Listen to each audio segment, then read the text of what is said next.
नमस्कार, मी अनुराधा सनगर. जनवार्तामध्ये आपल्या सर्वांचं स्वागत. घेऊया मागील आठवड्यातील ठळक घडामोडींचा आढावा.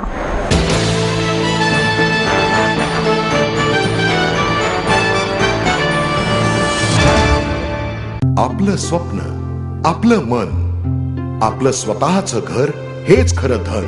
समृद्ध जीवन पार्क सादर करत आहे 140 फ्लॅट्सची एक प्रशस्त गृह योजना. कात्रज कोंढवा रोडवर बिबवेवाडीपासून फक्त 2 किलोमीटर अंतरावर आपल्या आर्थिक गणितात बसणारे 1 व 2 BHK फ्लॅट्स. तब्बल 3 मजली पार्किंग सह ऐस गार्डन, क्लब हाऊस आणि इतर सुविधांनी सुसज्ज. बुकिंग साठी संपर्क 9850937373 9850947373. समृद्ध जीवन, नांदी सौभाग्याची, सुरुवात प्रगतीची.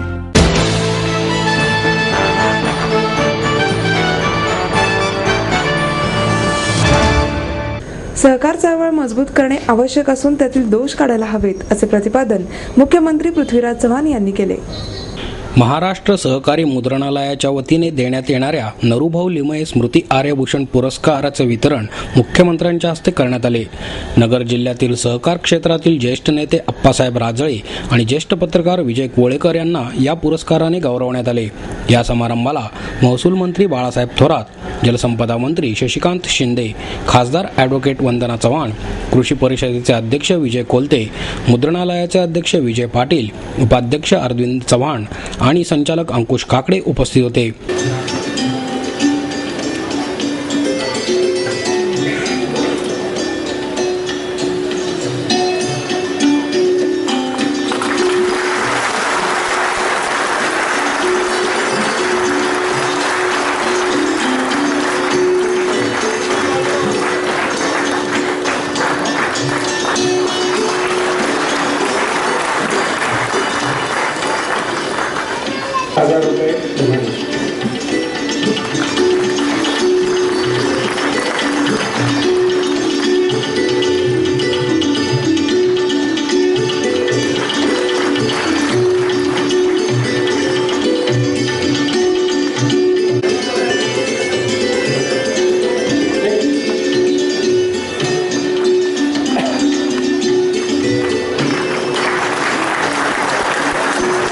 यावेळी बोलताना मुख्यमंत्री म्हणाले, सहकार चळवळ टिकवली पाहिजे. ही चळवळ मजबूत करणे आवश्यक असून त्यातील दोष काढायला हवेत. सहकार क्षेत्र वाढवताना त्याचे निकष आणि शिस्त पाळली तरच सहकारी संस्थांच्या मागे शासन खंबीरपणे उभे राहील. 1991च्या पूर्वी देशाचा विकासदर 3.5-4% पुढे जात नव्हता. त्यामुळे सहकार आणि खाजगी क्षेत्रात स्पर्धा निर्माण व्हावी या हेतूने केंद्र सरकारने आर्थिक बदल केले. दोन्ही क्षेत्रात मोठ्या प्रमाणात स्पर्धा झाली. त्यामुळे काही संस्था टिकल्या तर काही टिकू शकल्या नाहीत. अनेक ठिकाणी खाजगी संस्थांपेक्षा सहकारी संस्थांची कामगिरी चांगली राहिली आहे. आंतरराष्ट्रीय बाजारपेठेत होणारे चढ उतार आणि बदलणारी धोरणे यामुळे काहीशा अडचणी निर्माण होतात. राज्य सहकारी बँकेने रिझर्व्ह बँकेचे निकष न पाळल्यामुळे बँकेकडे परवाना नव्हता. सरकारने या बँकेवर अधिकारी नेमल्यावर बँकेला 61 वर्षांनी पहिल्यांदा परवाना मिळाला असल्याचे त्यांनी सांगितले.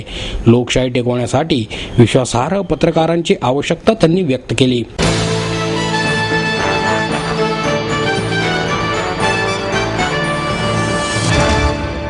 नगरसेवक आबा बागुल यांच्या पुणे नवरात्र महोत्सवाच्या वतीने महायज्ञाचे आयोजन करण्यात आले. पुण्यात पालख्यांच्या झालेल्या आगमनाच्या पार्श्वभूमीवर वारकरी संप्रदायाचे हार्दिक स्वागत करण्यासाठी तसेच उत्तराखंडसारखा जलप्रकोप पुन्हा घडू नये, या जलप्रकोपात बेपत्ता झालेले नागरिक सुखरूप परत यावेत. त्याचप्रमाणे तेथे निधन पावलेल्या नागरिक आणि जवानांना श्रद्धांजली अर्पण करण्याकरता या यज्ञाचे आयोजन करण्यात आले. मोठ्या होमकुंडात अग्नी प्रज्वलित करून त्यात तूप आणि समिधा अर्पण करण्यात आल्या. गेली 15 वर्षे दरवर्षी सातत्याने पुणे नवरात्र महोत्सवाच्या वतीने पालखीबरोबर जाणाऱ्या वारकऱ्यांसाठी भोजनाची व्यवस्था करण्यात येते. नुकत्याच उत्तराखंडात झालेल्या निसर्ग प्रकोपात अनेक जणांनी आपले प्राण गमावले. त्यांच्या आत्म्यांना शांती लाभावी यासाठी पालखीचे औचित्य साधून हा महायज्ञ करण्यात आला.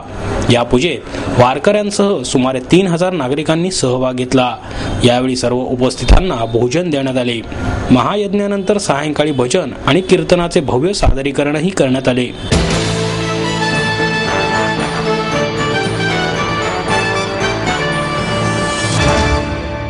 माहेर सोडून सासरी आले. इथेही प्रेमाची मायेची माणसं होती, पण माझं भविष्य सुरक्षित आहे याचा आनंद आत्मविश्वास वाढवणारा होता. Samruddha Jeevan multistate multipurpose cooperative society limited. गुंतवणूक भावनांची, आनंद लक्षावधीचा. Samruddha Jeevan multistate multipurpose cooperative society limited.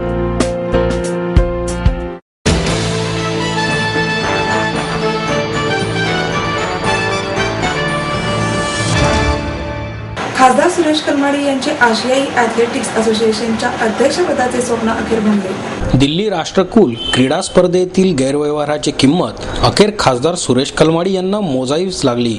आपल्या क्रीडा कारकिर्दीला नवसंजीवनी मिळावी म्हणून त्यांनी आशियाई ॲथलेटिक्स संघटनेचे अध्यक्षपद राखण्यासाठी महिनाभरापासून जबरदस्त मोर्चे बांधणी केली होती.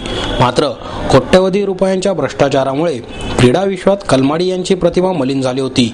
याचाच फायदा उठवत कतारचे ब्रिगेडियर अल हमाद यांनी या निवडणुकीत 2 मतांनी बाजी मारली आणि सुरेश कलमाडी यांचा क्रीडा क्षेत्रातील अखेरचा गडही गेला.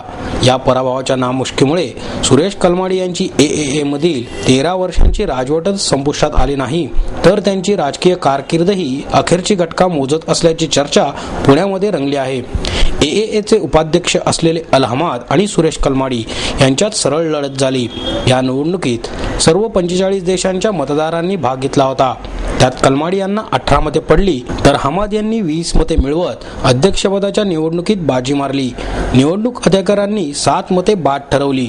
मनिला येथे 2000 मध्ये आशियाई ॲथलेटिक्स महासंघाची निवडणूक जिंकून सुरेश कलमाडी पहिल्यांदा अध्यक्ष बनले होते. त्यानंतरच्या पुढील 2 निवडणुकात त्यांनी बिनविरोध बाजी मारली होती. मात्र राष्ट्रकुल स्पर्धेतील गैरव्यवहारामुळे सलग 4थ्यांदा AAAचे अध्यक्षपद भूषवण्याचे त्यांचे स्वप्न अखेर भंगले.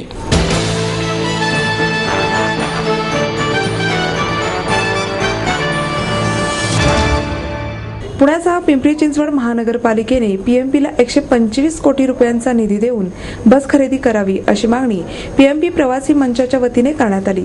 PMPMLच्या नुकत्याच झालेल्या संचालक मंडळाच्या बैठकीत 500 बसची खरेदी डिफर्ड पेमेंट पद्धतीने तर 600 बस भाडे तत्वावर खरेदी करण्यासाठी सल्लागार नेमण्याचा महत्त्वपूर्ण निर्णय घेण्यात आला आहे.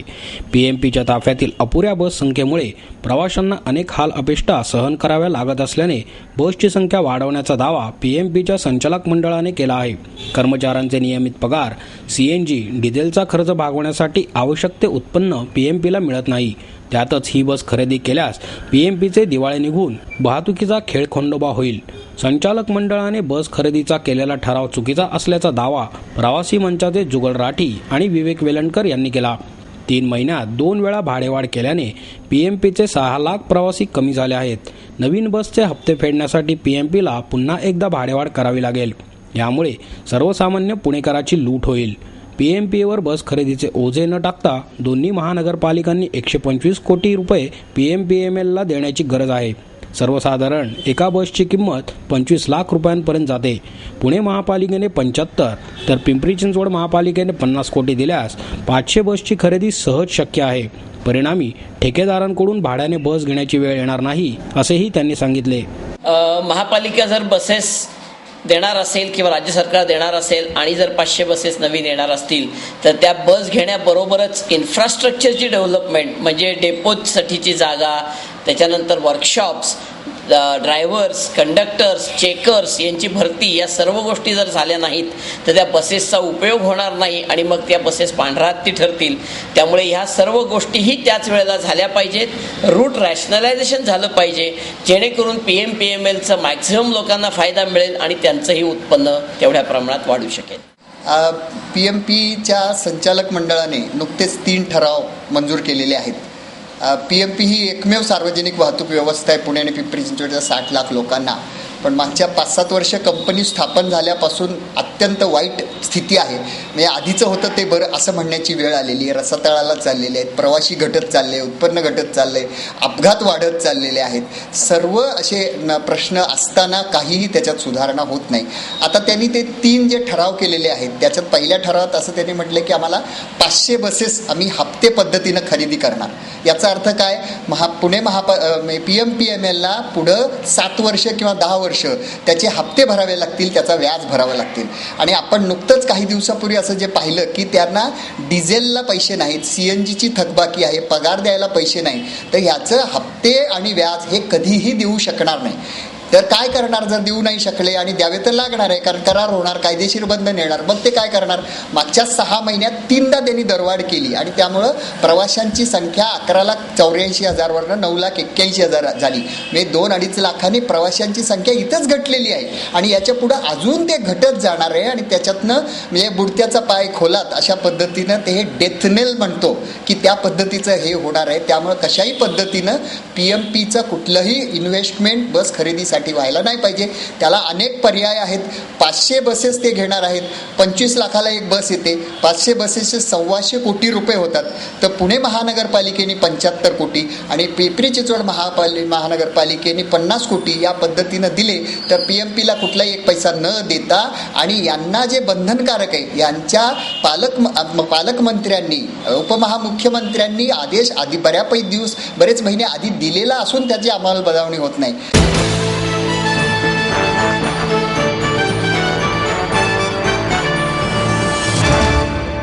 आई वडिलांनी पै जमवून मला शिकवण्याचा निर्णय घेतलेला कळत होता. माझ्या उच्च शिक्षणासाठी त्यांनी मला कायमचा आधार मिळवून दिला होता. त्यांनी स्वतःसाठी कधीच काही केलं नाही, पण माझ्यासाठी Samruddha Jeevan multistate multipurpose cooperative society limited. गुंतवणूक भावनांची, आनंद लक्षावधीचा. Samruddha Jeevan multistate multipurpose cooperative society limited.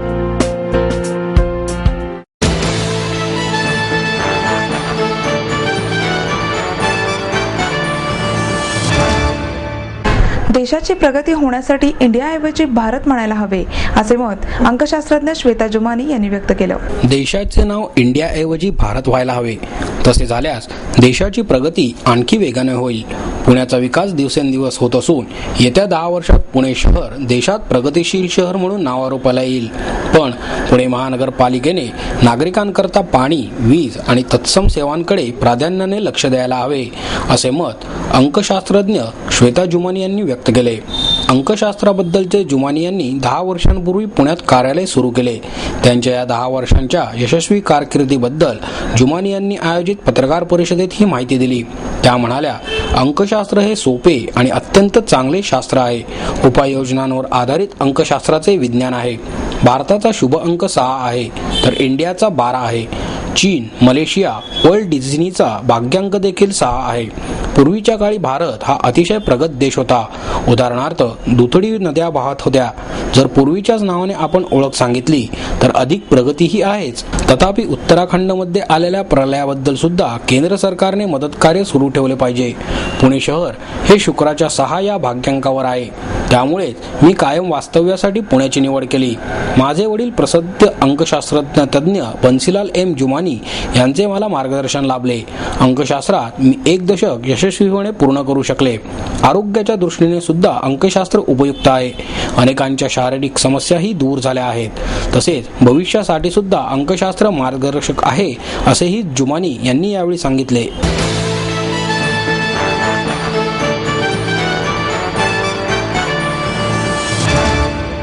आपको देता है एडमिशन के साथ अपॉइंटमेंट लेटर भी.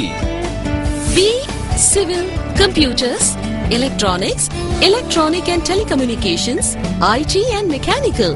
MA Computers, Electronics, IT and Mechanical, Diploma Engineering, Mechanical and Computer. MBA Finance, HR and Marketing. BCA, BBA, MBA and MCA for Engineering. और साथ ही D.Pharm, B.Pharm और M.Pharm भी.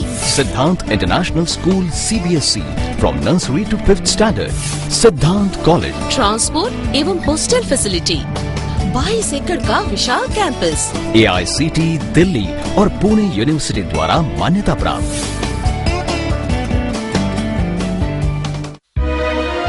समृद्ध करियर की ओर सिद्धांत college, सुदुमरे, Pune. Admission के लिए आज ही कॉल करें या लॉग ऑन करें.